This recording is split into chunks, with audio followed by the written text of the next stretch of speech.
Thank you for tuning in to Lynn Community Television's Candidate Forum featuring the candidates running for Councilor in Wards 1, 2, and 4. Tonight we will hear from the following candidates. In Ward 1, Dr. Peter Meaney and Jeffrey Newhall. In Ward 2, Elizabeth Figueroa and Obed Matul. And in Ward 4, Donna Coppola and Natasha Megie-Maddrey. Tonight's moderator will be Joe Scanlon. Good evening. My name is Joe Scanlon. I'm a former city councilor in Lynn, councilor of Ward 1, councilor at large. I am also a member of the board of directors at Lynn Community Television. I serve as the treasurer. And I am also the president of the Lynn Museum and Historical Society. So we'll begin tonight's forum. Just go over a few ground rules. The candidates will have 90 seconds for introductions, 90 seconds to answer their questions, and 90 seconds for closing, depending upon the time. And what we'll do this evening is we will have questions specifically to the ward, and we'll have some general questions, and we'll alternate as we go along the program so everyone's engaged as we go through. So we're going to begin with opening statements. The first opening statement will go to Dr. Peter Meaney, candidate for Ward 1 Councilor. Hi, good evening actually. My name is Dr. Peter Meaney. I'm a candidate for Ward 1 City Council here in Lynn. A little bit about myself. I was born here in Lynn. My father and mother lived and worked in Lynn their whole life, with my mother working at GE for over 30 years, retiring, and my father was a Lynn firefighter. Excuse me. After high school, I joined the U.S. Navy, enlisting directly after that. Upon the completion of my service, I was enrolled in North Shore Community College with the University of Connecticut after that, and eventually earning my doctorate at BU. Currently, I am a small business owner here in Lynn, the owner-proprietor of Broadway Family Dental, located right here in Wyoming Square. I'm a family man. I've been married for 10 wonderful years to my wife, Tara. I have 2 twin daughters. They're 1 year old, Maya and Madeline. Thank you. Jeff Newhall, candidate for Council Ward 1. Thank you, Joe. Good evening. Once again, I want to thank LCTV for hosting us again tonight. My name is Jeff Newhall. I'm a lifelong resident of Ward 1, obviously of the city of Lynn. I grew up on Linfield Street. My father still lives there.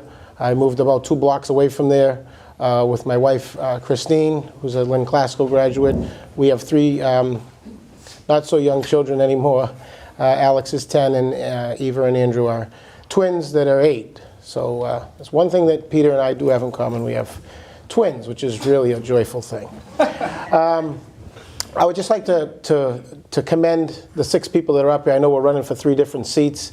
You know, those of us that have been in the city for a long time understand there's not a lot of turnover on the city council. There's not a lot of turnover in elected office. And as we sit here with 6 individuals, 3 of us are going to be elected to the city council for the first time ever. And I think that's a great thing. And I think it's, in a city like this, it's great to have good, qualified people up for office. So I want to commend the people that are sitting at this table. I would also just say that, you know, as a lifelong resident, I do also have the experience as an elected official. I served 8 years on the Lynn School Committee, and you know, I'm ready to serve on the Lynn City Council now. And for those people that have been to it anytime recently, it's not an easy job. There are tough decisions with consequences. So I would appreciate your consideration in the election. Thank you. Elizabeth Figueroa, candidate for Ward 2. Hello, everyone. Good evening. Thank you for inviting me tonight, and thank for the people who are watching us. Like he said, my name is Elizabeth Figueroa, and this is my 2nd time trying to run for an office and here in Lynn for Ward 2. First, I would like to thank my supporters back in 2021. Because based of their turnout actually make me a decision to why I'm running against right now. The turnout was very highly, not compared to what we actually experienced just recently, but I'm expecting more people going out and vote this year. I've been here in the community for the past 36 years. I raised my kids in the community as well. Just in Ward 2, I've been for the past 9 years. And I raised 2 children. One is 34 years old, another one is 24. The 34 years old, he actually joined the military, did 8 years in the military, and he made me a grandma just for second time, just like 3 weeks ago. And it's very rewarding. I really enjoy that. And however, he's raising his kids right now. My youngest one, he went to college. He graduated for 4 years graduation, and now he's looking to graduate for 5 more years. I've been involved in the community for quite a while. Like I say, 36 years, not only involved in living and raising my kids and educating in a public school, but I also been part of the community in several organizations that we have. And as it goes along, I can probably explain a little bit more based maybe on the next questions that I will have. Thank you so much. Okay, Obed Matul, candidate for Ward 2. Good evening, everybody. I want to thank LCTV for hosting us tonight, and I also want to thank everyone who's going to tune in right now or later on. Just want to give you a little bit about myself, about my background. I was born in Guatemala. My parents brought me to the United States when I was 8 years old, and I've lived in Lynn ever since. I graduated from Lynn English High School in 2006, and I graduated Emmanuel College in Boston 2010 with a bachelor's degree in business management. I married my wife, who I loved, and we're super happy. In 2012, we are proud parents of 4 children, and I am grateful and thankful to have the full support of my family with me throughout the campaign. In 2013, my wife and I started Full Color, which is a print shop here in Lynn. We have been very successful for the last 10 years. In 2016, we became a union member, so we are unionized. And we have been endorsed by our union as well. As a candidate, I am offering accessibility. I will start working as soon as I get elected, and you can reach out to me anytime you want. Buenas tardes a todos. Bien breve, mi nombre es Obed Matul, para los que no pueden hablar inglés. Nací en Guatemala y he vivido en la ciudad de Lynn desde que tenía 8 años. Estoy corriendo para concejal porque necesitamos representar a toda la comunidad y poder trabajar juntos con la comunidad. Voy a ser muy accesible, ni bien sea elegido, usted puede contactarme. Y si tiene más preguntas, la información estará aquí para que pueda contactarse conmigo. Muchas gracias. Donna Coppola, candidate for Ward 4. Okay. I want to thank Lynn Community Television for giving us this opportunity. I am running for Ward 4 City Council. My name is Donna Coppola, and I'm married to my husband, Harry. I have 4 children that we raised here in Lynn, and I'm the grandmother of 7 grandchildren and former foster parent to 19 foster children. I'm a graduate of North Shore Community College as well as the University of Mass. And my experience is I worked for AT&T, so I have a business background, as well as for the last 27 years, I've worked as a case manager for teen parents, all from the Highlands. I have recently received the endorsements of the United Auto Workers, which is a union that I have belonged to, as well as the North Shore Labor Council and the firefighters, Lynn Firefighters Union also. I'm a member of my brother's table board of directors, and as well as a member of the Lynn Hunt Friends of the Beach, and North Shore Labor North Shore Labor Council Women's Committee. And I'm looking forward to tonight. Thank you. Okay, Natasha Megie-Maddrey, candidate for Ward 4. Great, thank you so much for the opportunity. I want to first thank LCTV, I know, and all the people that are behind the cameras and doing the work to really bring this forum together. I really appreciate you. It's so important that you're at home watching and that you're an informed voter and that you know who you're voting for. So my name is Natasha Megie-Maddrey, and I am running for City Council in Ward 4. I am the daughter of Haitian Dominican immigrants. My parents taught me the value of hard work, and I am a fighter, and I never give up. I've been married to my husband, Tyreek, for the last 21 years. We have 5 children together. They range in age from 16 to 27, and I have 1 grandson, Jaden. I am the first in my family to attend college. I also went to Regis College, and after Regis College, I went to New England School of Law, so I am a practicing attorney. The reason I decided to run for office is because our community is not being represented. I've lived in Ward 4 for over almost 20 years now, and I am tired of the fact that my street has never been paved, for one example. That just shows how underrepresented Ward 4 has been in certain parts, and I'm running to advocate to make sure that all of Ward 4 is nice and beautiful, and that is why you should vote for me, so that I can help to bring your voice to the table. Thank you. Okay. Now we're going to have some questions, and as I said, we're going to start with some general questions which will be answered by all the candidates. These are we term them citywide questions. And we'll start with Jeff Newhall and work around the table, and Dr. Meaney will be last. Okay? Actually, I didn't invent this, but it's a pretty good question. Okay? Pretend that you're working on a tourism campaign for your ward. Why should people visit your ward, and what should they see?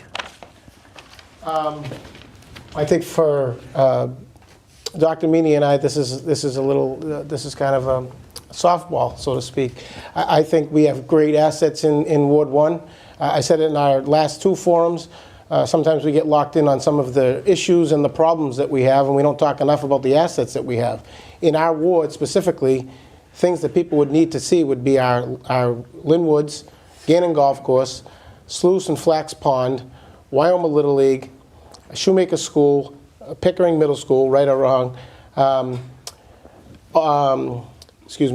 Linwood School, Sisson School, all of the great things that we have in Ward 1, whether it be fields, woods, reservations, or our buildings where our kids are educated each and every day by our great teachers. So, I'm sure there's other things out there that people would want to see, but those would be, if I was a tour guide, as you suggest, those would be some of the things that I would absolutely hit on.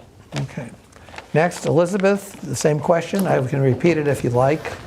Yeah, that's fine. Okay. I actually, the reason why I run, I'm decided to run for an office, this is one of them. Like, I want to bring more integration of the rest of the community in Lynn with Ward 2, because it's not a lot of things that we have in Ward 2, and I want to excel the potentials that we can have in our area. So far right now, we have more like family. We divided in 4 prisons. Our prisons just have like 4 prisons. Half of the prisons actually get a lot of natural environments, like resources, like in the naturals, going outside to the park, and it spend time in a public spaces and open spaces. However, more in the middle of the Ward 2 is actually more surrounding, with families and buildings and houses and streets. But I would like to bring a potential to we have a lot of good things in our community, like our parks and natural resources that I want to be able to excel, and make them looks great and improve in our community. Thank you. Okay, Obed? If I was running a tourism campaign specifically to Ward 2, the first place that I would take people is up in the Highlands. The views of Boston, the views of the sunset are just amazing. Throughout the summer, we have been knocking up in the Highlands, and when knocking, we literally just stop for 2-3 minutes and just enjoy the views. Buchanan Bridge is a gem. We need to make sure that we maintain it, make sure that we beautify it as much as possible, make sure that we clean it up. Another place where I would take them is Keeney Park. Just being able to, on a summer afternoon or sometime in the fall, just be able to go out there with your family, have a picnic, watch people play soccer, watch the kids play basketball, just have some family time. Another thing that I would definitely highlight out of my ward is English High School ROTC team. I did ROTC when I was in high school, and just they have so many championships that we need to make sure that we highlight all of that. Just being able to sit down and watch them practice the drill team while the rifle team is practicing. It's things that will attract people. Okay, Donna? Yes. Ward 4 is a great ward, and High Rock Tower, as Obed just mentioned, is absolutely beautiful. The view from that area is breathtaking. And to get into High Rock Tower and be able to go there and see from the inside is phenomenal. But the ocean, even though this summer Kings Beach was not open and for people to swim there, the views are beautiful. There's hundreds of people every single day, no matter what season it is, using it for walking, for biking. Dog walkers are galore there, and it's a social place for people who have dogs, meeting up with each other. The other thing is, it's a great place to see a lot of parents who bring their kids down to Lynn Shore Drive to watch the cruise ships go out and come in. You know, the tankers in the nighttime, they're lit up. You know, by 7 o'clock in the night, you could come down there with your kids and see, it looks beautiful. And the planes flying in. So I see a lot of people, but also the restaurants. You can't beat the restaurants. We have food from all over the world that you can buy down there and enjoy it. In the arts community, we're just kind of on the edge of the arts community, but it's the best part of Lynn. Natasha? Oh, great. Thank you so much for that question. So Ward 4 is beautiful. One of my favorite places to go is the High Rock Tower. It's beautiful. The views up there are gorgeous. We were able to go up there at night one day not too long ago. It was beautiful. As well as Red Rock Park and the beach. The beach is gorgeous. I love taking pictures over there. And we have so many beautiful places in Ward 4. I would also love to highlight the restaurants. Specifically, some of my favorites are Estefani's restaurant. I really love the Sunset Caribbean, which has Haitian food. It's amazing. Thai Cafe is one of my favorite restaurants, as well as April's. Those are like my top 4 restaurants in Ward 4, but there's plenty of other really amazing restaurants on Union Street, because all of Union Street is also in Ward 4 because of redistricting. So yeah, I would love taking people to tour Ward 4, especially the beach area and High Rock Tower, my favorites. Thank you. In Lynn, we also have amazing history of all these wards. Amazing history. Lynn is probably the 10th oldest city in the country. So anyways, that's my editorial comment from the museum. Okay, Ward 1 question. The one that won't go away. Do you want me to answer the other question first? Oh, sorry. I'm sorry. Okay, I'll skip it. No, so if I was running a tourism ad for Ward 1, I would kind of break it down into categories. If you're looking for recreation, I would say visit Sluice and Flax Pond. Gannon's the golf course. I think the fairways are a little unfair personally. Lynn Woods is a great place to go for a run or for a walk. Restaurants, we have wonderful restaurants in Ward 1. We have Jade Pacific, we have the Four Winds, we have Rollies, and we have the Lazy Dog, if I'm missing some. Education, we have an award-winning elementary school in Lynn Woods. They recently won an award there that was very deserving. And if you need any dental needs, Broadway Family Dental is second to none. Okay, now my error on the last question, but as a proud graduate of Linwood School, I thank you very much. You're very welcome. Okay, this is the Ward 1 question, the question that won't go away. And Peter will answer it first, so you get to go back to back. The Broadway project, which was approved last night at the council meeting, is not without controversy. How would you approach the next big road project that involves the state? Well, first of all, I don't think we should dismiss what happened on Broadway. The Broadway project was contentious in the sense that anyone that wasn't directly affected for the most part wasn't nearly as passionate about it. The process of the Broadway project was not great. The due process was violated. There's no clear direction on what the plans will be, even at the meeting last night. I would have voted no on that last night, but what's done is done. As far as the next project, you really have to make sure that everything is clear, the process is outlined, and the residents that are affected are listened to and given the proper notice. And you really have to just get clear direction from the state. Just because they're giving us money doesn't mean they just dictate what's going on. In some ways they do, but in a real way, like the City of Lynn, especially the council, has to have their finger on the pulse of what's going on. Any major project would need appropriate oversight, especially if it affects, residents with eminent domain and such like that. Thank you. Jeff? Just repeat that again. Sorry. Sure. The Broadway project was just approved at last night's council meeting. It's not without controversy. How would you approach the next big road project that involves the state? So I think, Peter alluded to this, and I was there last night as well, and I think some of the councilors spoke very well about this, and that, it wasn't the project, so to speak, it was the process. And it was a flawed process. That's, as some have alluded to. There's nothing we can really do about that going backwards. One of us is going to be in charge starting in January. All I can say is the community needs more input. And when you talk about a neighborhood meeting, it's in the neighborhood. It could be at somebody's house. It could be in a parking lot at a school. It needs to be taken to the neighborhood. The days of expecting people to travel to you to bring up their needs or their problems, those days are pretty much over. So I think the first thing is to go into the neighborhood, first and foremost, find out what the issues are, what the needs are. At that point, we have to include our city workers, our state delegation, and make sure everybody is on the same page before we even draw up plans that have to be questioned. And of course, there's probably a more of a roadmap once we get to the next big road job, which it appears, based off of conversation, is not going to be in Ward 1. It's probably going to be a Ward 2 issue, perhaps. But I do think that, coming back home and starting at the houses of these people to give them input and make sure they're the first to find out and that they're informed about what the state and city's intentions are. I think that way, when the project moves forward, it's just a much smoother process than what we just went through. Okay.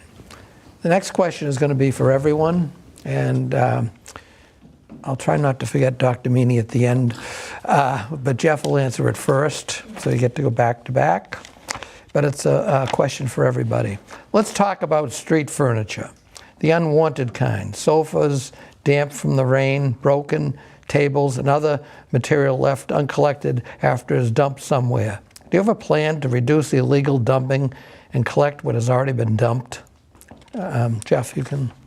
So, I know we have what we call dumpster days at the DPW, and I still tell people, and the trash, the green trash and recycling receptacles that each and every house has in the city, as bizarre as this sounds, is one of the best things that we've ever done, in my opinion. Just in terms of, prior to that, as everyone knows, we were just taking our trash bags and throwing them out on the street corner, which led to a number of other residents in the city, not humans. So, along with the same lines, I think when you have something that's much bigger than that and it's on a street, I think we obviously have dumpster days. If they can't do it, we've got to come up with a system that works better. It's an eyesore to be driving past a house on Linfield Street, a house on Chatham Street, a house on Neptune Boulevard, wherever it might be, and see a TV, a washing machine, a couch, stay out there for days at a time. I'm not a big proponent of, let's start just hitting them in the pocket and finding everybody for that. We need to educate them on ways they can dispose of this stuff, as opposed to just dumping it on their sidewalk. As a resident of Parkland Avenue, I can speak to that. Elizabeth? Well, he mentioned pretty much something basic about education, but at the same time also I feel that we have ordinance. They are not being, they're in place and they have not been enforced. It's hard, it sounds like we know what is an ordinance, we have to enforce it. We also have to increase the capacity of the people that we have in DPW and the people who actually who pick it up the trash and have more more time, dedicated more days for those to happen. Like right now we have it scheduled that we don't pretty much see the pick up only the regular trash, but we don't see the cleaning of the trashes. I'm not sure if we have any specific a department or a group of people who can actually doing that. Like I was thinking in some dynamic, I'm not sure if he's that can work. But we have people who do volunteer job in here in the community, or also have been mandated by probation officers to do their time, and they need to do is to provide service to the community. So why we don't actually prepare a group of people and have, in sort of way, create a program so we can actually help in the community and have them as well to come up on board and help us in sort of way. I mean, it's so many ideas that they can be done, and that's just as simple as how we can start to solve the problems. Okay. Obed?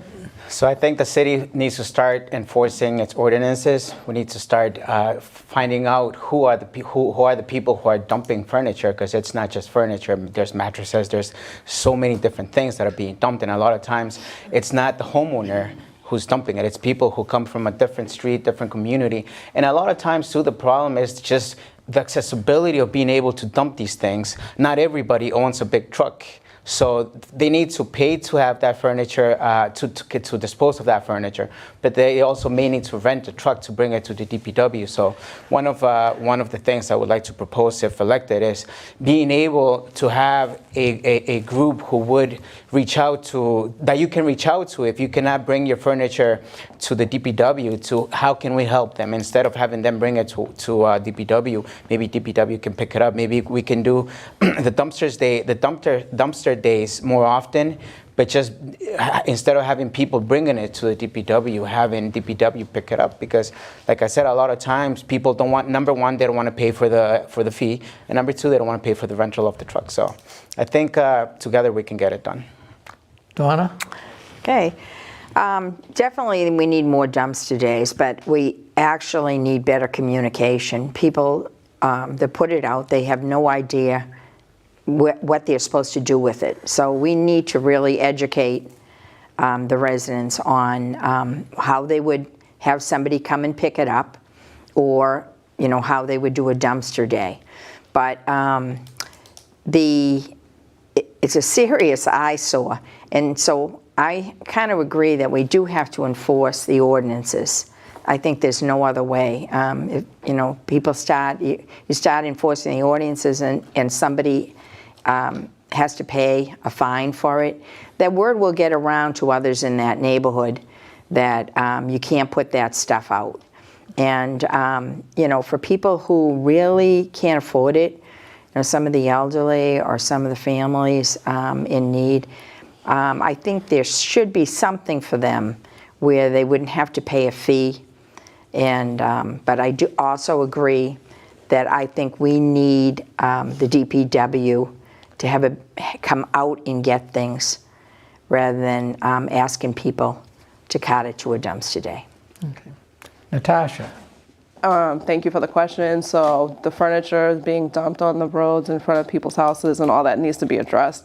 I agree, we do need to enforce the ordinances, but my thing is, I'm really worried about, like, a lot of our families are living paycheck to paycheck and cannot afford these fees. So this is a real problem for a lot of people. So that's what happens when things get dumped in different areas. A lot of times it's not the homeowners. I would definitely drive around the ward. If I see something that needs to be reported, report it and make sure it's cleaned up, because there's no reason that things should be stuck in places for weeks and weeks on end. It just doesn't happen in all parts of Ward 4. Only some parts of Ward 4 this is happening, and this needs to be addressed right away. We need more funding for DPW. They have a lot of stuff that they're responsible for. We need to really look into more grants to make sure that we fund some sort of program to help low-income people, so that they are able to get rid of furniture and they're not going to be charged any fines, because that's not okay. Also, in some communities, what they have is an app which you can use to go online and report different things that are happening in your city. And Lynn should look into having some sort of app where it would make it a lot easier to report things like this. So that would be something I would advocate for. Thank you. Dr. Meaney? Joe, can you repeat the question, please? You would ask me to do that. Of course. Let's see. Let's talk about street furniture, the unwanted kind. Sofas, damp from the rain, broken tables, and other debris that sits uncollected after it's dumped somewhere? Do you have a plan to reduce illegal dumping and collect what has already been dumped? Yes, thank you for asking. Ultimately, I do have a plan. Make it free. The entire point of charging a fee and in the cans, $180 a year or whatever it is, was to try to save money. And what it's ended up doing is the law of unintended consequences. It's actually costing money. Investigations, finding out who dumped it, fines, those cost more money than we're raking in. The residents are hurting. I mean, there's a lot of residents in Lynn that are not affluent. So you have to take into consideration their wants and needs. I don't think someone will willingly dump a mattress in the park if it's free to get rid of if they make a phone call. So by making it free, if you look at the numbers more closely, I don't have this on the top of my head, but if you look at the numbers more closely, it will probably save the city money, it will clean up the city, and it will eliminate a huge problem. Make it free. Thank you. Okay, now we're going to go to a Ward 2 question, and Elizabeth will go first. Okay? No, you'll be second the next time. And there's some proverbs on that too, so. Ward 2. What will you do to improve safety for pedestrians, bicyclists, and cars on Western Avenue? We have numerous things that we can do, actually. Starting with more signs. We have to have more signs. We also have to have, we do have ordinance that has not been, unfortunately, I can repeat that in this case as well. We have ordinance and rules that they are not being respectful, violated. People driving so fast. So we have to have signs indicating how much, how fast people can drive during those small neighborhoods. We also need to use, we can have a better, a speed residential areas. We need to innovate technologies and have more innovative, weights to deter people to driving in the way they drive, and have more advertising about how you conduct it, more education. People need to be more educated to, how to do that. And so that will actually eliminate, or not eliminate, but will lower down people's behavior and the way they move as well in the community. Obed? So after last night's vote at the City Council, I think this is the perfect time to ask this question. I've met with the city planner, and if you look at Vision Lynn, there's a plan that in 2026, Western Avenue is going to be revamped. So I think this is the perfect moment to start talking about this. And if elected councilor, I am committed to making sure that the community is aware of what's happening. We definitely need more signs. We definitely need to make sure that people see the traffic signs. We need better lights. There's specific locations where people are just flying through. Make sure that the intersection of Western Avenue and Eastern Avenue gets addressed, because there's so many accidents there. That intersection has needed work for a long time that has been neglected. So I want to make sure that that intersection gets taken care of. We need to make sure that people are aware of what's happening. We need to get input from the community, input from the neighborhoods that are going to be affected. And I'm committed to start working. If elected councilor, I'm going to start working in January to make sure that we look forward to what's going to happen in 2-3 years from now and make sure that it's done right. Okay. Now we're going to go to a question for everybody, and the first responsee will be Elizabeth. So, what are your thoughts on future development in your ward? Are you satisfied with the Vision Lynn plan, and how would you address affordability? Can you repeat that question? Yeah, I don't blame you. What are your thoughts on future development in your ward? Are you satisfied with Vision Lynn plan, and how would you address affordability? Well, I actually part of the Lynn Vision Committee, and I can be satisfied, but not 100%, because portion of what Lynn Visions would like to do is actually not including Ward 2. They including Eastern Avenue and sort of way, Western Avenue. Western Avenue is included, but not Eastern Ave is included. Always toward down to the Highland is not included as part of the Lynn vision. So I would like to see more integration of our ward in in the plans for the Lynn vision. I also looking to see more grow in our community in terms of sustainability.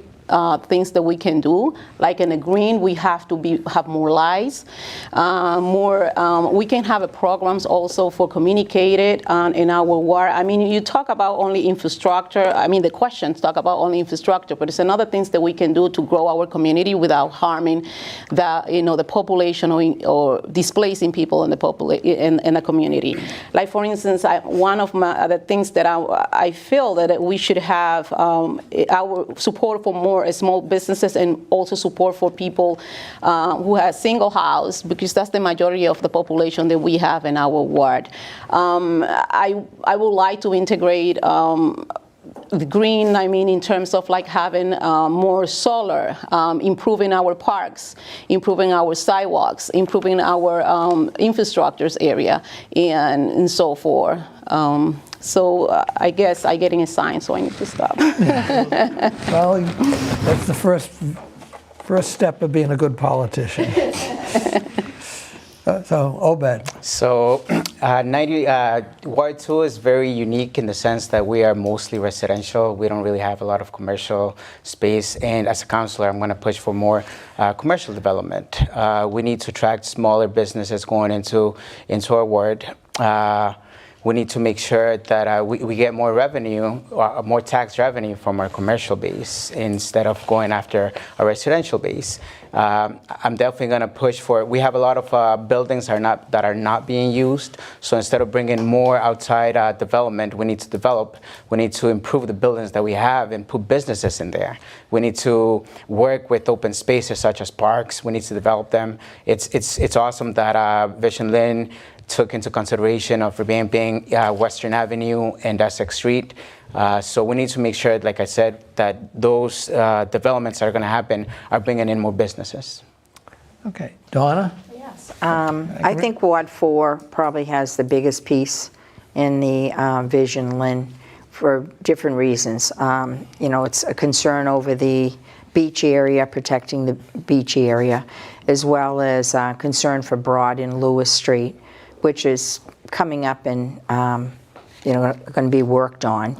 But also for commercial, we really need increase our commercial base, not only because we're suffering on the tax base, because it's a 90-10 ratio. We really need to bring it up to the 20%, 80% ratio. And it will increase jobs. This is supposed to be for quality of life. It's one of the concerns for Vision Lynn. And to have a better quality of life, it's got to be some jobs here, good paying jobs with benefits. And hopefully these things will come to Ward 4. Okay, Natasha? Thank you for the question. So Vision Lynn, yes, I definitely support it. So 3 prongs of the vision for the city is a place where people feel safe and comfortable to live, work, learn, and play. All community members have the housing, transportation, social connections, education, and economic opportunities to live a fulfilling life. Wow. So sounds really amazing. Like, who wouldn't want that? Like, what does that mean? What does that mean for Ward 4? So the Vision Lynn is a great plan, but when we look at our businesses, are they getting the support that they need? So I've talked to several businesses on Union Street, for example, who don't feel like they're getting the support that they need. Many also new businesses in the city, it's very hard to open new businesses. There's a lot of red tape, so we need to make it easier for people to be able to open businesses. And I would agree, we do need more commercial businesses so that we can lower our tax base for homeowners. It's so important to support businesses, especially like the small mom and pop businesses. There's so many great businesses in Lynn, and we need to do more to support them. I want Lynn to be affordable for everyone. So this would include affordable housing, which is really a huge problem in Lynn right now. So many people I've talked to feel like they have to move out of our city because they just can't afford to live here anymore. And that also needs to be addressed. How can we all be happy if we're being pushed out? And that's what I would like to advocate for more of. Thank you. Okay, Dr. Meaney? So when it comes to development in Lynn, Ward 1 is a little bit different than other parts of Lynn. I mean, so what comes to mind when I think development is we have 264 units of senior housing going where Old Union Hospital used to be. That is a major development project. It's going to add stress on the infrastructure. One of the things we can do, because they're seniors, is it's pivotal that we add emergency services in that firehouse very next to that. Also, you can't just hose the homeowners. The 90-10 ratio of tax base of the city. So you have to find a way to bring in more businesses to the city. It could be tax subsidies or just educational programs. There has to be something done. What we have now is unsustainable, and that's one of the reasons why it's so expensive to live in Lynn. Also, development doesn't necessarily mean just building houses. I mean, we can't forget about our green spaces. I mean, we have to. I mean, if you look at the Lynn Woods parking lot and the wall and the playground, that has to be done. The Lynn Woods, even the trail has to be maintained. Gowdy Park, the green spaces we have, flax ponds, sluice ponds. Like just because you're developing doesn't mean you're throwing the baby out with the bathwater. You really have to preserve what we have and develop intelligently. Thank you. Jeff? Thank you, Joe. As Peter had alluded to, Ward 1 is in the process of a major development with the loss of Union Hospital and the building of some senior housing, which just in back of that, where the parking lot of the hospital is now a fully developed 24 townhouse new road. So we've seen a lot of development in Ward 1 just in the last 12 to 18 months.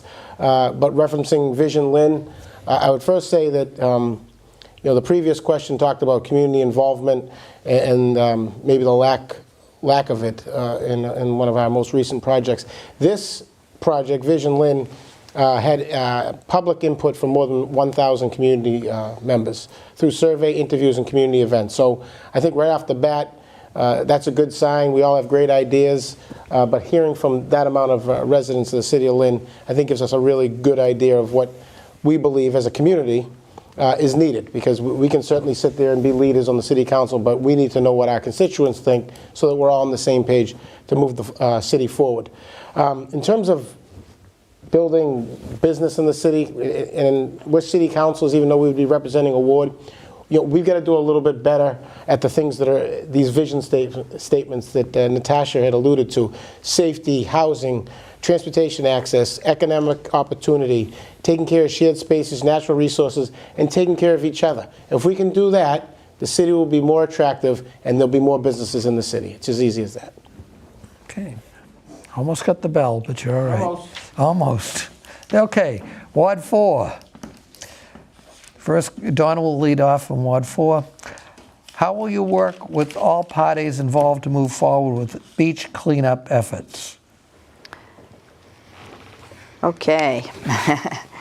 Definitely, Kings Beach is unacceptable the way it is and long overdue for being taken care of. I think this summer it came to head because the entire beach, all the way down to the Newhall Circle, really had red flags. So there was no area that you could use it at all. But definitely, I think at this point, the delegation has woken up and is, sort of addressing it, as well as, our federal, we had Representative Moulton be involved. But water and sewer, all of them, we're going to have to work together, including with Swampscott, to really bring it to a point where a lot of the repairs can be done for Stacy Brook that's overflowing, and all of the people who are not properly hooked up into the sewer system is a problem. And there was a lot of rain this summer, but it's unexcusable. It can't continue like that. It's a beautiful beach to look at, but it's very sad when you see many people going in, they don't even realize it. They're bringing their kids in, the flags are up, and they're not supposed to be there, and it's sewerage. So it's unacceptable. But I think we're starting to see them work together, and I would work to continue with those groups. Okay. Natasha.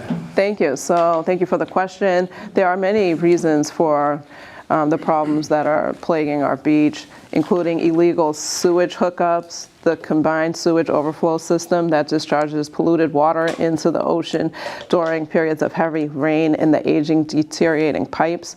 We need to really figure out how we can eliminate this problem. And we don't need temporary solutions. We need a solution that's going to be permanent. So we need to really advocate to make sure that this is cleaned up like yesterday. So what I would do is advocate for this problem to be addressed right away, right? So I would work with the state delegation as well as fellow city councilors and the mayor to make sure that this is top of mind. A couple weeks ago, I was at a rally at the beach where we stood and held signs to just bring awareness to the problem at Kings Beach. It's such a huge problem. Our beach is beautiful, and people just need to be more aware of what's going on and really just push to make sure that this is cleaned up, because it's a huge problem and it just needs to be addressed. So we need to work with the groups like Save Kings Beach and the Friends of Lynn and the Haunt Beach, and really just work together to make sure that we're collaborating and we sit on these meetings and make sure that this gets done today. Thank you. Okay, the next question is going to be for everyone, and Obed will lead off. So let's talk public safety, police, fire, ambulance, crisis response team. What needs to be done to improve public safety and create a safer community?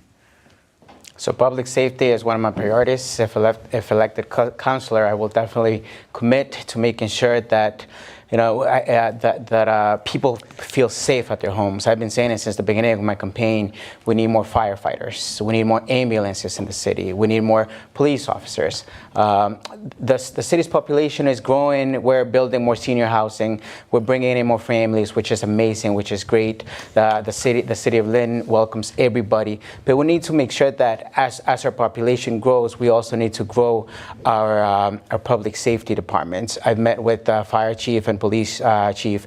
Both of them have presented the same scenario where the city is stretching our resources. There's for example, we went from 240 firefighters at one point to 180 today, which it just makes no sense. Our city is growing, and we need to make sure that we can sustain the population. And we need to make sure that I have a 3-year-old, I have a 10-year-old. As a parent, I want to make sure I want to be confident. I want to be trusting that my kids are safe while they're in school. That my daughter can walk to school and be safe, just as everybody else's family. Donna? Definitely public safety in Ward 4, as I've gone around for thousands of people's houses, knocking on the doors, definitely is #1 issue. They have real concern about the speeding. The speeding is a big thing. Parking, the parking is so tight in the streets that they're afraid of crossing the streets with the speeding. But I think that definitely the recent incidents that we had of the violence on our city streets is a real concern for everybody, and people don't feel safe. And that's something that we have to bring back and make sure that people feel safe. I would absolutely fully support the funding for police and fire. Definitely to make sure that their staffing is where it needs to be. The equipment that they're using is up to date. And actually in the fire department, the buildings that they're in are despicable. They're floors that are falling in, being held up by wood pieces and things like that.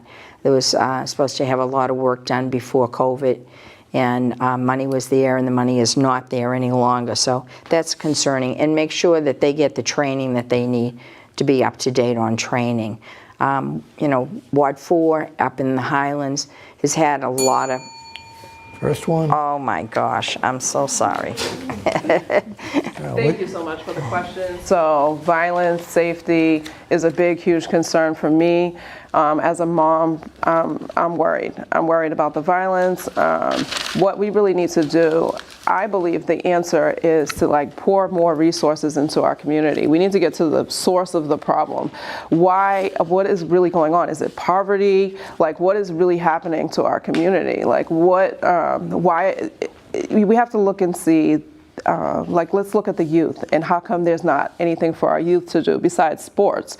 We don't have a play, we don't have a movie theater, we don't have bowling alley, we don't have anything for the youth really to do. So we need more programs for youth, we need more help for mental health services. We really just need more programs. We need programs like LISOA. Antonio is just, him and his team, we need to give them more funding so that they can do more of the work that they're already doing in the community, because it's so key to make sure that everybody feels safe in our community. So I would definitely advocate for that. I want to make sure that everybody's safe.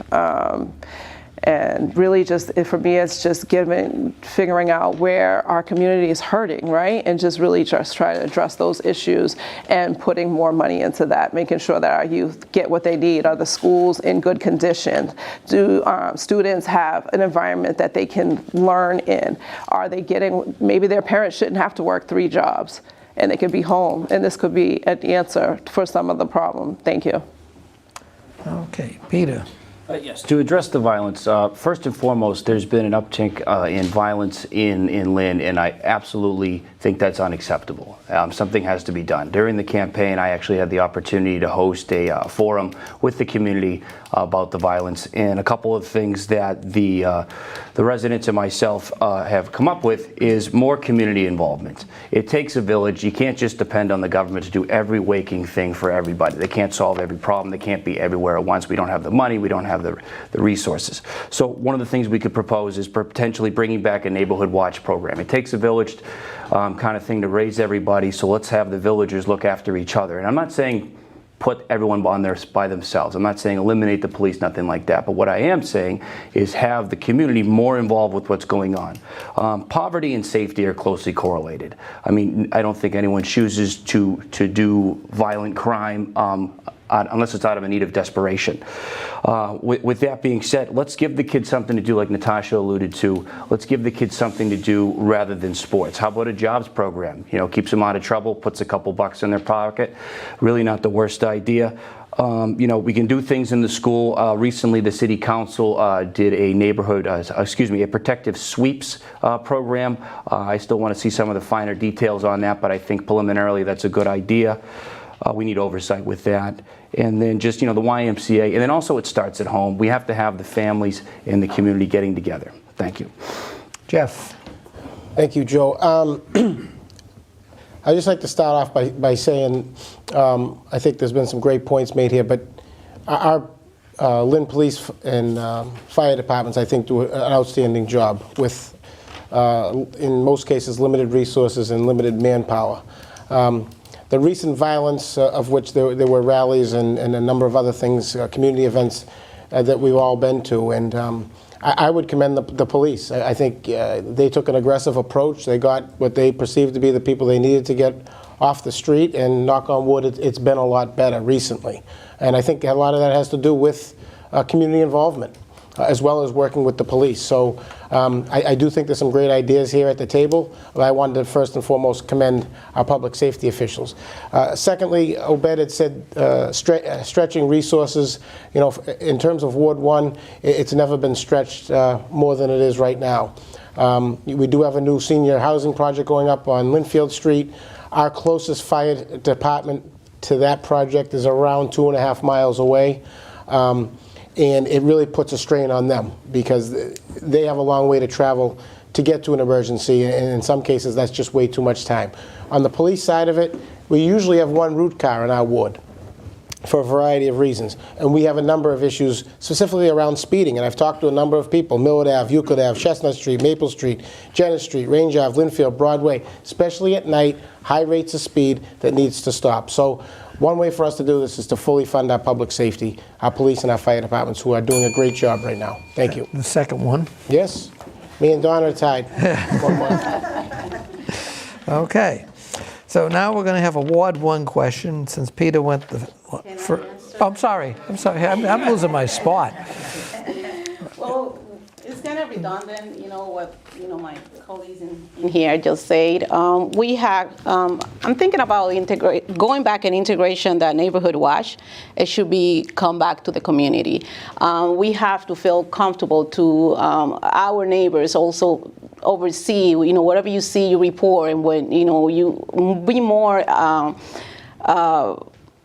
involved. The community, we have to, also resources, as many of my colleagues in here just mentioned, we have to emphasize the integration to allocating, additional fundings to, for the law enforcement system that we have, and also programs. And we have to go to the bottom of the issues by asking also our people in the community what exactly they would like to see, because we can come in here and say like all kind of solutions and giving ideas and stuff like that, but we have to listen what our constituents have to say and what exactly they would like to see.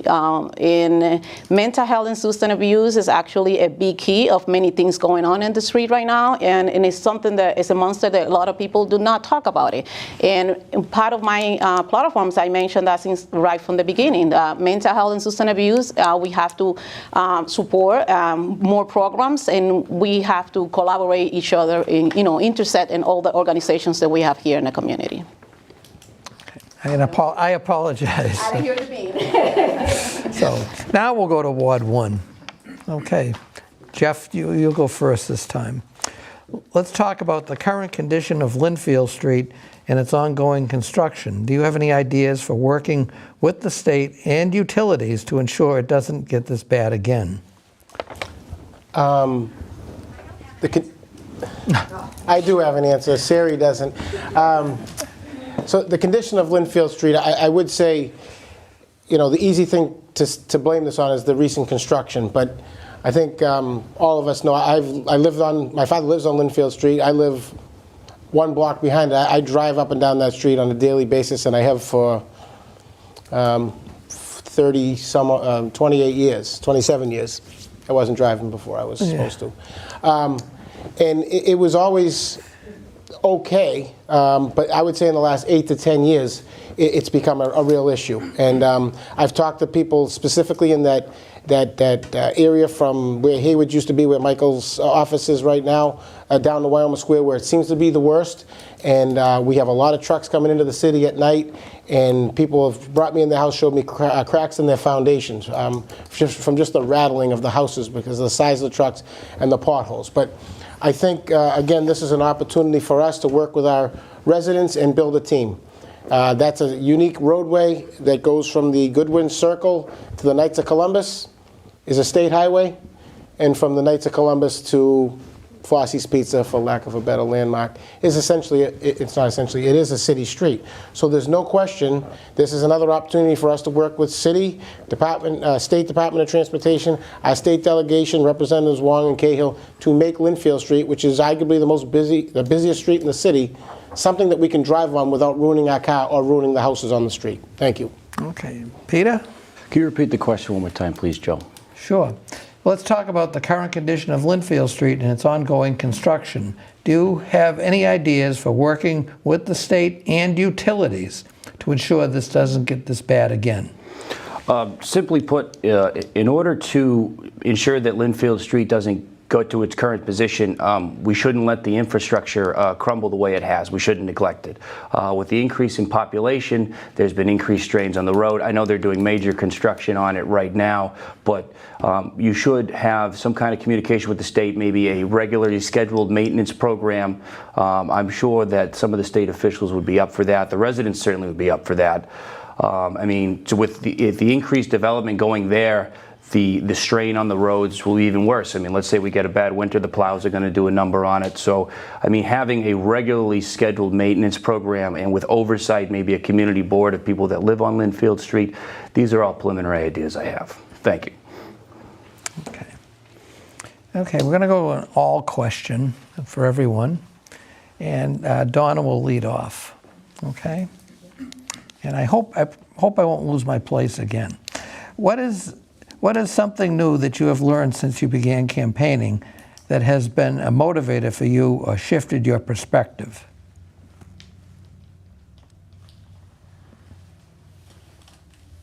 Well, I think the biggest thing that a lot of people think about Ward 4 is that it's very different. Some parts, near the beach aren't really connected to the Highlands. But the big thing I found is that is not true. Every part of Ward 4 has the same issues, which kind of surprised me. It all wraps around safety, just being safe. Whether you're on the beach, you're concerned about the criminal element. You're concerned, of needles there. You're concerned of needles up in the Highlands. The issues seem to be the same. And the biggest thing that they're concerned with, too, is another thing, is parks. We don't really have, we have a teeny little park on Sagamore Street, and we have High Rock Tower, which people lots of times don't feel safe to go there because of what happens in the nighttime in the parks there. So I think being safety number one in every part of the ward is something that was really new to me. I didn't see it as a real problem. But the other thing is how tight families are. Families are really, really tight and make the ward a very special place. Natasha? Thank you so much for the question. So for sure, I would definitely say that Ward 4 is not the same in every part. Clearly it's not. The beach area is well taken care of because that's currently where our councilor lives. And the area where I live, which is 4-1, which is in the Highlands, is not taken care of at all.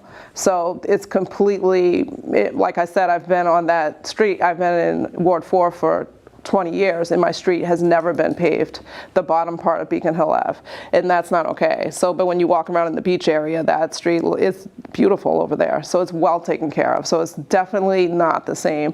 One voter I spoke to, they were like, well, where do you live? And I told them where I live, and they were like, oh, well, I can't vote for you because you don't live near the beach, so you don't understand my issues. So, that's unfortunate because it's all Ward 4. So Ward 4 should be represented by the entire ward, whether you live in 4-1, 4-2, 4-3, 4-4, any of the wards, the little A ward as well, 4-3A. Wherever you live in Ward 4, you should feel that you can call out in your counselor and they will be there for you. Like, that is surprising to me. I will be a counselor that responds to your calls no matter what part of Ward 4 you live in. Thank you. Okay, Dr. Meaney? One of the things that was surprising for me on the campaign trail, especially when I was knocking on the doors, was how many relatives people have that are also in Lynn. Like, entire generations of families are in Lynn. That was kind of something. And then what motivates me is that people are really, really receptive when you approach them. Like, I've knocked on over 4,000 doors personally in Ward 1, and just by knocking on the doors and listening to the people, they appreciate the hard work you've been doing. It shows. I was top of the ticket during the primary. Like, what really, really motivates me to do better and to work harder is the fact that I've been putting in the work and the people have been rewarding me in kind, and that is really a motivating factor, and it's not going to stop when I'm elected to the council. I'm going to work hard, and we're going to do everything we can possible to improve our city. Thank you. Jeff? So I would say just being out in the community, sometimes we all get caught up in life and we lose touch with some of our neighbors in communities, but just being out there, I would say one thing that makes me feel good is the people that live in the city still love the city. And the people that I've talked to throughout the ward, that I've lost touch with. I went to elementary school with their kids at Shoemaker. I went to middle school with their kids at Pickering. They're in the same house. They look the same some 30, 40 years later, and they have the same concerns as a younger family. And just to be able to, you know, that re-energizes me. The way people feel about the city, which is the way I feel about the city, which is why I've never left. The fact that they've stayed in this city their whole life, and then reconnecting with some of these people who are energizing, you know, really energizing me and our people. Just, you know, basically, you hear the stories. You know, when you were in 5th grade with Brian and Sean, we knew you were going to do this. And you think back and you're like, geez, I didn't know that at 5, so I'm glad you did. But those types of stories, and you know, the people they're very receptive, as Peter said. They're good people. They're the type of residents that we want to work for, and they're the type of residents that I want to go to work for and make a difference for on the City Council starting in January. Thank you. Elizabeth? Yes, I actually have similar experience. Jeff was saying in terms of getting different kind of people who love the city and they stay in the city and they will like to stay in the city. They want to see the best for the city. I also see a different angle. I see some people who are lost motivation. They are actually not feeling important, not being pushed out. So I saw those two levels. However, I'm in the middle, and some days I might feel like I love, you know, I want to stay here forever, and some days I feel like, oh my God, are the people really want me to be here for that long? So I saw that, and you know, during the time when I knocked doors and several doors that I did, I also noticed that we have we're bigger than what I thought. I didn't know that we have like close to 9,000 people, voters, just registered voters in our ward, and know how many, you know, pretty much less than 1% going out and vote. So that shocked me too as well, because knowing people in the community, they want the best for our ward and our city, but at the same time, they are not going out and exercise their rights. So I'm looking to see that different. I hope I can make that different. I can, you know, continue working hard and continue being involved in the community, and because I love Lynn. Okay, Obed? Throughout campaigning, we have knocked on hundreds and hundreds of doors, and I've learned about so many issues, so many different things.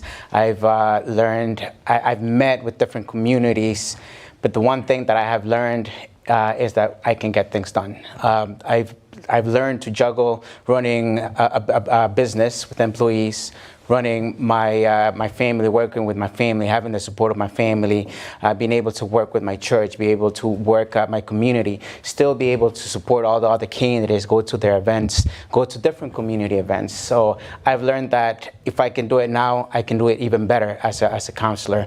And the biggest thing that I've learned is that everyone in the community, they're just like me, they're just like us. We have knocked on different doors, and we see families just like us. We always knock. My wife and my 2 daughters go with me door knocking, and we see families just like us. Of course, we cannot say that there are different issues in different communities, because there's different issues up in the Highlands, just as there are different issues up in the Fay Estate, down where English is.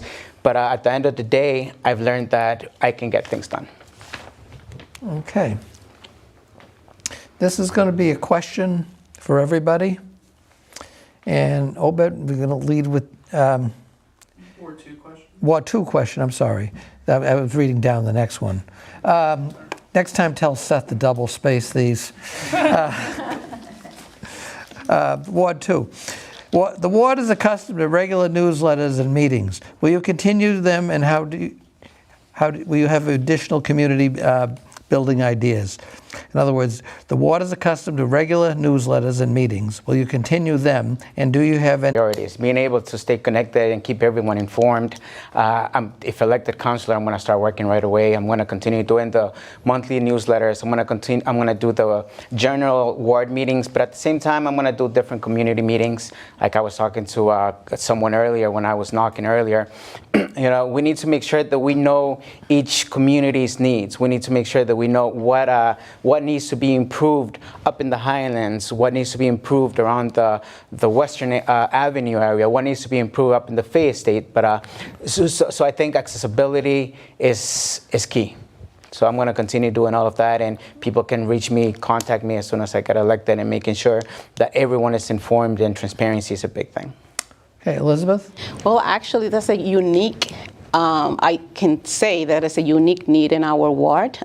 It's actually, I really value the community inputs, and I definitely will continue having newsletters, not only newsletters, community forums. I also would like to continue having digital platforms with people who have access to the digital platforms. And I have an idea that has come to my mind. You know, after pandemic, many people are struggling with communication and to continue having the same touch with their families and friends and people in surroundings. So I came up with an idea that I've been working for so long, and it's actually an application. It's a phone app, which is working with the cell phone, and it's planning, you know, I already, you know, start working with 2 youth about that, and that application will call Ward 2 community. So you will be, through that application, I'm looking to connect pretty much the resources of the community that we have. We're going to continue communicate through, you know, through that. People who, the majority of people have, even if you're elderly, we can, you know, taught them actually how to use the cell phone, because during pandemic, we actually did it. So with that application, I also will try to communicate with city halls to see if they would like to have that kind of idea. So I will continue having newsletters and with new innovation also with platforms.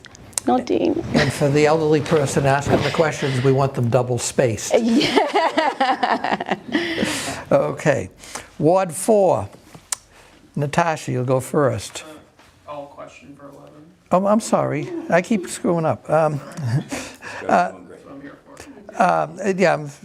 Okay. It's an all question, but it is Natasha that leads off. Okay. So. How do you maintain or improve city services without taxes and fees pushing out our most vulnerable residents? How do you maintain or improve upon city services without taxes and fees pushing out our most vulnerable residents? So the question is around city services. So how do we improve city services without increasing fees or taxes? Without increasing fees or taxes. Yeah, we need more grants in our city. So the grants can help provide different services for our city. So we need more grants that would make sure that the services are not taxed, or we won't increase taxes on our residents. A lot of our residents are living on fixed incomes. So I want to make sure that our residents feel heard, and all residents in our ward. And I don't want anybody to feel like they can't reach out. And a lot of people feel that they can't because they live in terrible conditions. Some of our apartments in Ward 4 in particular are terrible. They're in terrible shape.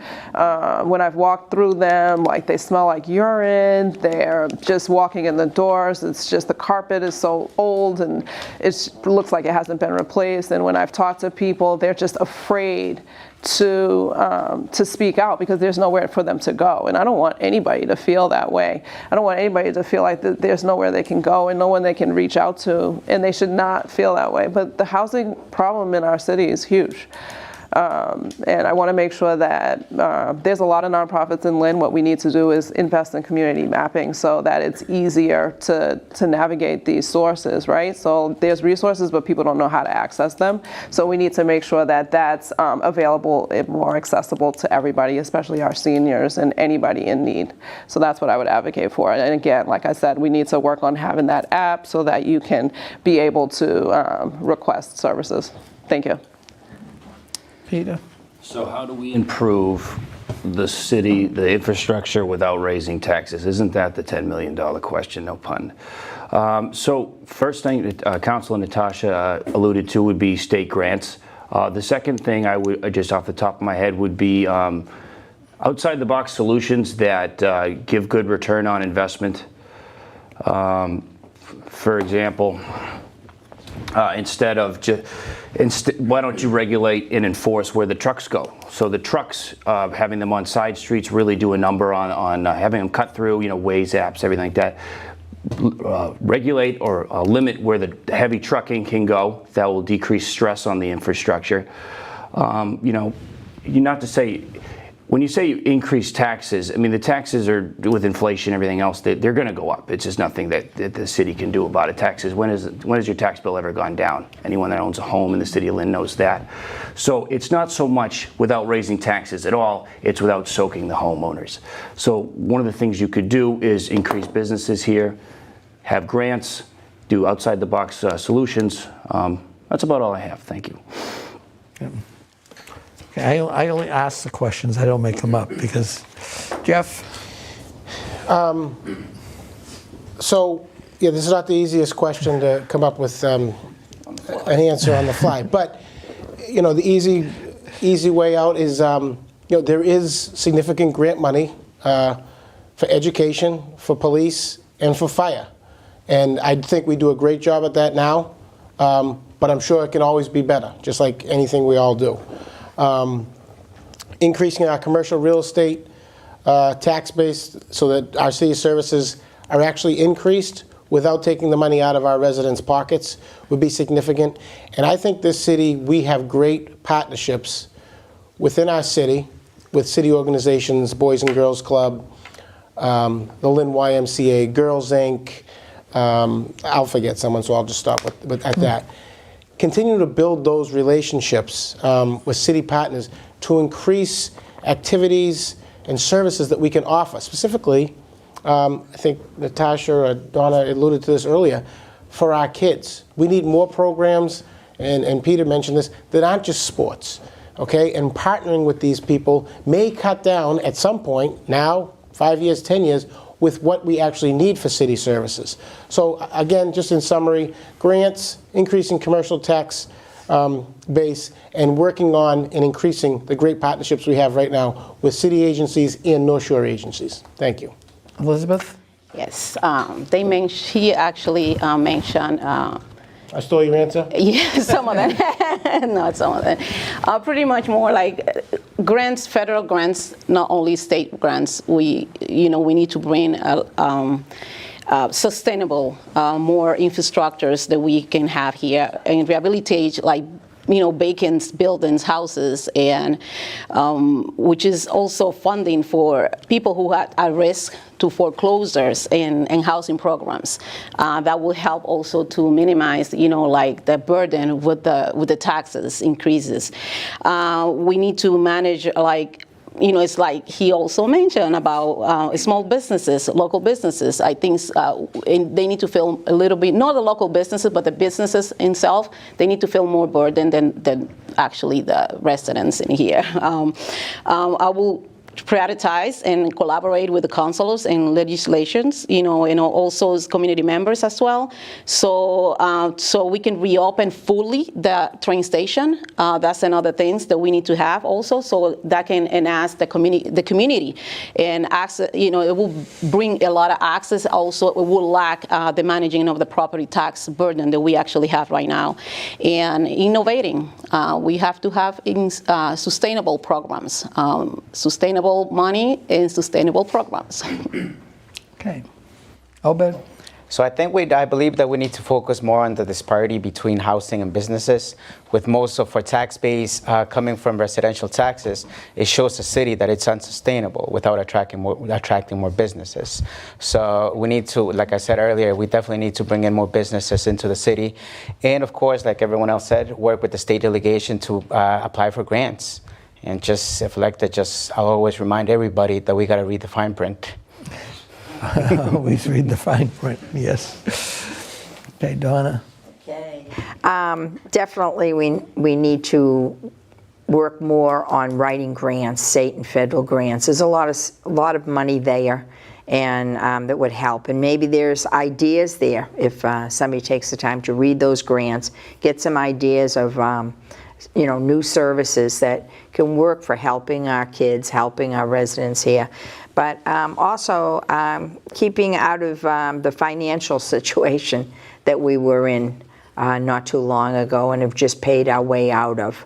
That's really important because it determines what our financial rating is. And the better, financial shape we're in, the better the rating we get. And the more people are willing to invest here. And so that's a really important piece. But I definitely think that we have to work on that commercial base and get it up to the 80-20. Because without that, people are going to feel the pinch. And people who, whether it's a mayor or the city council, or the school department who says they need more, for the schools, we're going to want to have increases, which is to improve the services. Okay. Now we're going to go to the Ward 4 question that Natasha will answer first. Now that Ward 4 extends into downtown, how do you plan on representing the combined interests of residents and storefront businesses to ensure a successful mixed-use community? Thank you for the question. I definitely have talked to a lot of the business owners on Union Street and Downtown Lynn. It's super important that the businesses feel supported because we have to support local businesses. That's the only way they're going to want to stay in our city. And we also have to do more to attract new businesses, right? We want to make it easier for people to become business owners. I spoke to one person that's downtown, and she said that she had a hard time, like when she rented her space, she wasn't able to get all the permits she needed for months while she had to still pay for rental space. And that's unfortunate. So we need to make sure that I would do more to make sure to advocate for those people, to make sure that those businesses feel supported by me. So I will be there for you, to support you, to make sure that you feel represented. So you can always reach out to me, my phone number, and I will definitely support you in any way I can. And also, I'm an attorney, so I definitely feel like I will be bringing that to the council as well and be able to help you navigate through that and making sure that your business can, be successful and stay in our city. Thank you. Okay, Donna? Okay. Well, first of all, Mass Development has put a staff person downtown to try to help the businesses come up so that there are more people coming down there and using the businesses. So maybe some of the businesses aren't aware that Mass Development has done that and has a staff person there. So communication seems to be an issue and getting the word out to those businesses. We have a lot of housing development that is downtown, and the biggest problem is the parking for those downtown businesses. We go to April's on a Saturday morning for breakfast all the time, and at 7:30 in the morning, there wasn't a space to be found on that street at all. All the parking was taken up. And he's a business trying to make it in Lynn, and how can you if there's no parking there? People are going to pass by and just head out to someplace else where there might be parking. But the other thing is on the housing, we have to be, we can't be giving so many variances. There's a new one in the paper, and they want to build 20 units. They should have 30 parking spaces. They only want to have 11. They don't have enough frontage. They don't have enough parking space in the rear. They're asking for variances for everything. And I think that we need to look at those. I think I stopped before you rang it, but.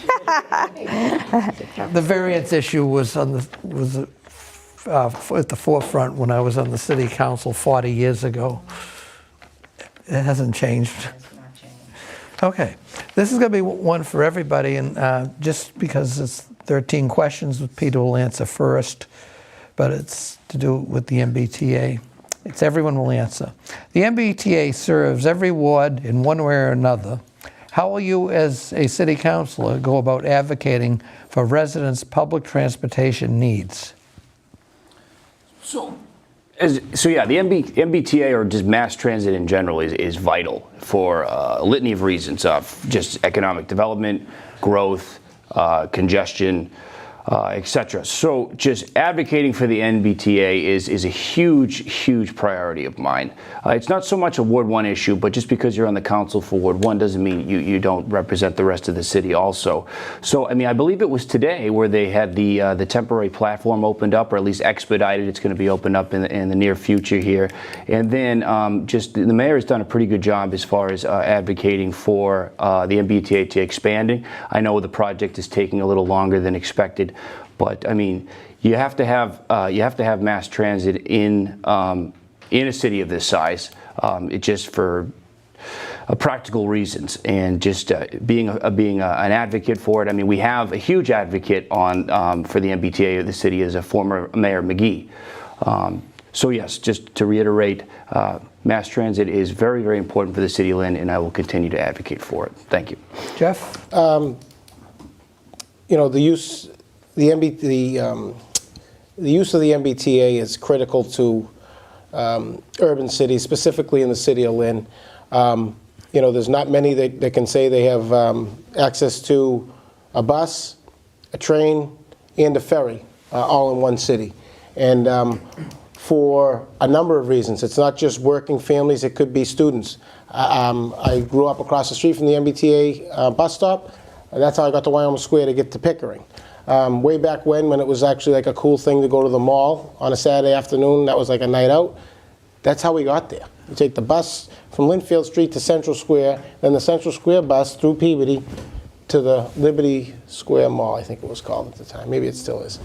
So it is critical. And then, as Peter alluded to, the announcement this morning that we're going to have full access to our train, not full access, but access to our train station, I believe is in December, which is sooner than most thought, is huge for ways for people to get in and out of Boston, working families. Not everybody has a car. You know, I've talked to people, not just in Ward 1, just in general, that use the MBTA for a number of reasons. To get to work, to get to the hospital, to get to doctor's appointments, to go food shopping. These are all critical needs in a city like Lynn, and I don't think it could ever be discounted, the importance of the MBTA for all of our residents. Elizabeth? Well, actually, they brought up a couple of things that actually is in mind. Improving our infrastructures and is one of them. Modernize also the way the fares, you know, how the fares is being collected. That's another thing. They also improving, just maintaining the deterioration that we have right now in our is another things that is, you know, I will also training, improve, increase the amount of training the workers that we have right now, and also increase their revenues and increases their salary as well is also will help. Like it's so many things like renovation and improving and just moving forward pretty much. I'm really happy to see, you know, what I heard, what they said, and what we saw in the news that they reopened, you know, at least fully.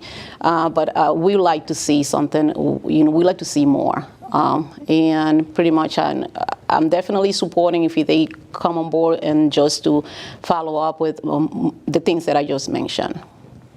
Obed? So the MBTA is vital.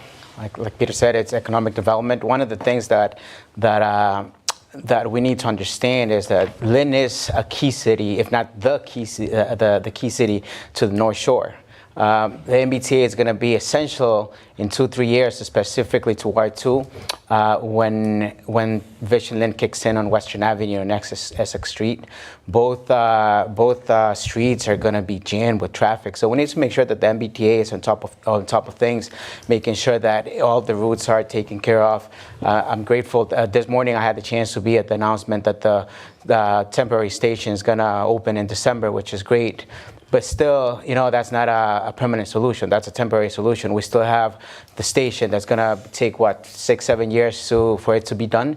We need to get things done. So as a councilor, if elected, I'm definitely going to work with the mayor's office, state delegation, to make sure that we're on top of things and MBTA gets things done in the city as well. Donna? Okay. A lot of people in Ward 4 use public transportation, especially when they started building all in the downtown area. You know, part of what they said about you don't need as many parking spots for them is because they're going to be young professionals working in Boston that will use public transportation and don't have a need to park cars. Well, we know that that isn't true. You know, the parking is tight in the downtown, but having the bus lanes has improved getting the MBTA buses around. People who ride the buses say that that has been an excellent thing. But when Jeff said about taking the buses, we this year have 17,800 plus students, and a good majority of them get MBTA cards to get to their school. So it's vital for our school kids. But the train station, I'm glad that they're opening it. I don't understand, and I think we should have a better explanation of why it's taken till 2030 to build it. You know, they built a jail in 18 months. Why can't they build this and get it ready? But they love the MBTA, and everybody wants to get rid of bike lanes. Natasha? Thank you for the question. So the MBTA is vital to many of our residents. I was happy to hear that the plans have been moved up for the temporary station, so it's going to be open and running in December, and that's great. The MBTA needs to be functioning. We need to make sure we're taking care of all of our T-stops and everything, and we need to work with the state delegation as well as city councilors, and we need to advocate to make sure that the T is operating on time. A lot of residents complain because the buses are late. Imagine if you have to get to work and you're running late, but then the bus is also late. This is an increasing problem when it gets colder. So we need to advocate to make sure that the MBTA is working and is on time. And I was able to ride the ferry. The ferry is a great service for our city. I'm excited that it's going to be moving all the way, and it's going to be running until the end of October, and that's great. But I would advocate to make sure that it stays longer and that it works on the weekends and runs all year long, because I think the ferry is a great resource for our city, and I want to make sure that it stays affordable for many residents as well. So that's what some of the things I would advocate for. So public transportation is key, and making sure that people who need to get to work or different places downtown, and they're able to get there on time. Thank you. Okay. We're going to now go to closing statements, 90 seconds. And we'll start with Natasha, as I said at the beginning. And then we'll go to Donna and end with Peter. Okay. Thank you so much for taking the time to listen to this forum. It's so important to become a really vested person and voter and really know who you're voting for. This is not a popularity contest. You should vote for the person that you believe is going to represent you the best. That is what I'm advocating for. This is my third time running for Ward 4. I am not running because it's an open seat. I am running because I care about our city and our community, and I want to advocate to make sure that every single person that lives in our ward feels validated and feels like their voice matters. That is why I'm running for office. I'm running because it's important. You're important. The voting in our city is terrible. Ward 4 is terrible. We need to do better. We need people aren't voting because they feel that why should they vote? Nothing ever changes in this city. When you look at our city council, it's not as diverse as it needs to be. And that's also one of the reasons I'm running. I'm running to make sure that everybody is represented, that everybody feels welcome in our city. And I don't care if you've been here 100 years or if you just moved to Lynn today. I want you to really feel that your voice matters, because it does matter. Everybody's voice matters. I want to really advocate for affordable housing and make sure that if you want to live in Lynn, that you're able to do so. So we need to make sure that we have more programs for young adults, that everybody feels valued, that our young adults are going to have become homeowners so that they can build generational wealth. I am really ready to advocate for you right now on day one. So please vote for me on Tuesday, November 7th. And please visit my website, natashaforlynn.com. Thank you. Saved by the bell. Donna. I want to thank everybody for taking the time to listen, and thank, of course, Lynn Community Television, who will also, I'm sure, play it over for people who might have missed it. I am planning on being there for all of Ward 4. I might live in one part of Ward 4, but nobody will be neglected in the ward. I'll be available, responsive to you and your needs. I will make sure that we have monthly meetings. That is really important. And you'll have somebody who's dependable, accessible, and experienced as an elected official. I promise that public safety will be number one. I've heard it as I've gone around the ward, and I know it's really important to all of you. And services that will be there. People in Ward 4 have felt all over 4 that they don't get the equal services that other wards get. So it's important that it will be there. Expand our parks and playgrounds for our families and our children is a really important thing. And keeping the streets clean, the parks clean, this is really important. A lot of people have felt that it hasn't been. I'm asking for your vote on November 7th for Ward 4 City Council. Thank you, Donna Coppola. Obed. Thank you again for everybody, for LCTV and everybody who tuned in. I'm humbly asking that you please consider giving me your vote on November 7th. I am number 2 on the ballot. I'm running for Ward 2 City Councilor because I have the experience, I have the commitment, and I am ready to lead. I am going to represent everybody. I'm going to listen to everybody. I am going to make sure that your voice, that I take your voice into consideration. I will be there. I will be an accessible counselor. You can call me, you can text me, you can email me as soon as I get elected. Le pido que por favor me dé su voto. Noviembre 7 es muy importante. Estoy corriendo para concejal del Distrito 2 porque tengo la experiencia y tengo el compromiso de poder trabajar para la comunidad. Por favor, salga y vote noviembre 7, ya que es muy importante. Elizabeth. Well, thank you so much for watching, the people who's behind the TV. Also, thank you for linktr.ee for the opportunity to express myself. Like I say, I'm running for second time for Ward 2 City Council, and I'm looking to have the opportunity to continue to be elected for this next elections that we will have in November 7. And so I really respectfully asking for your vote for November 7. Like I said, I'm going to be approachable, continue to be accessible, dependable, and I would like you to, if you have any questions, no concerns, please don't hesitate to call me. You can navigate in the internet. You can also looking for Elizabeth Folin in my website. You also can give me a call, 978-767-1614. I have my emails, contacts, elizabethfolin@gmail.com. I would like to have the opportunity to continue walk in speak in your behalf and representing you. So I would like to hear for your thoughts, concerns, or anything that you like to bring to the table. Thank you so much and have a good night. Muchas gracias a todos, señor. Le doy las gracias a la población latina por estar escuchándome en esta noche. Tenemos elecciones en noviembre 7. Por favor, no deje de ir a votar y pueda elegirme para que yo pueda ser su concejal y representarla en noviembre 7. Gracias. Oh, you just got there. Jeff. Thank you again, LCTV, Joe, for moderating. We will make sure it's double space next time. For me, this has been a gratifying 4 months that I've been in this race, and I'm just very thankful for the voters for what happened in the primary to give me this chance to become the Ward 1 councilor. As I said, it's been 4 months, but it's really gone back 40 years.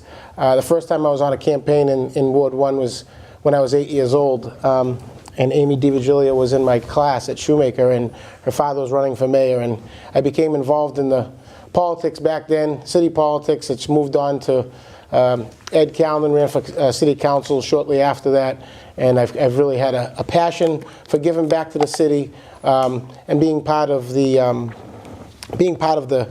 group of people that's actually trying to help. help residents, help the city, help move the city forward. And that's why I ran for school committee, and at the time was the youngest person elected before Dan Cahill beat me on that 2 years later. But you know, we've talked about some serious issues here tonight. Some we didn't. Pickering, huge project. The financing of it needs to get fixed. Broadway, Linfield Street, the parks, public safety. But there's no question this is about service. This is about serving. And serving your needs is the biggest need that I would have. If you have an issue, it's the biggest issue in the ward. Broadway's a big issue, Linfield Street's a big issue, but if you have an issue on your street, in your yard, in your park, it will be dealt with immediately. So I want to thank everybody once again and ask for your vote on November 7th. Thank you. Peter. Yes, hi. First, I'd like to just thank everybody, Joe and the production team. I know there's a lot that goes into this behind the scenes.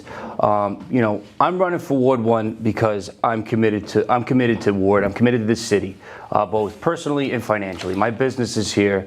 My house is here. My family is here. My entire life is literally in Ward 1.